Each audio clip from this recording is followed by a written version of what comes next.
नमस्कार मंडळी, स्वागत आहे तुमचं मेडिसिनवाला फार्मसिस्ट या यूट्यूब चॅनलमध्ये। आज आपण बघणार आहोत ओट्रिव्हिन ऑक्झीफास्ट रिलीफ ड्रॉप। हा ड्रॉप GSK कंपनीचा आहे।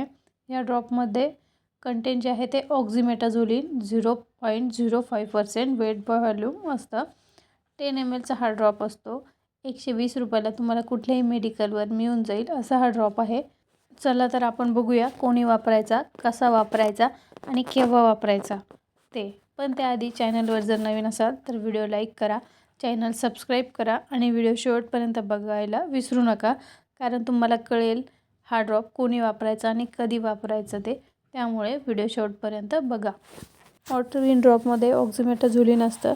कधी कधी काय होतं, काही वेळेस सर्दी होते काही लोकांना, त्यामुळे काय होतं नाक पॅक होतं, श्वास घ्यायला त्रास होतो, किंवा अदर कंडिशनमध्ये ॲलर्जीमुळे पण नाक पॅक होतं, तेव्हा हा ड्रॉप डॉक्टर लिहितात। वेगवेगळे ब्रँड्स पण अवेलेबल आहे मार्केटमध्ये। ऑक्झिमेटाझोलिन हे नॅझल डिकंजेस्टंट आहे, नाक पॅक झाल्यावर मोकळं होण्यासाठी मदत करतो। हा जो ड्रॉप आहे ते 2 स्ट्रेंथमध्ये अवेलेबल आहे। एक पेडियाट्रिक असतो आणि एक अडल्टसाठी असतो। जो पेडियाट्रिक असतो तो 0.025% मध्ये अवेलेबल असतो आणि अडल्टसाठी असतो तो 0.05% मध्ये अवेलेबल असतं। प्राईस ही दोघांची वेगवेगळी असते। ज्यांचं नाक पॅक झालं ते लोक हा ड्रॉप वापरू शकतात। ॲलर्जीमुळे कुणाचं नाक पॅक झालं असेल तर ते लोक पण हा ड्रॉप वापरू शकतात। तसंच अशी कंडिशन छोट्या बच्चूसोबत झाली, समजा त्याचं नाक पॅक झालं आणि झोप लागत नाही आहे, तेव्हा पण ते बच्चू हा ड्रॉप वापरू शकतो। पण डॉक्टरला विचारून तुम्ही वापरा हा ड्रॉप।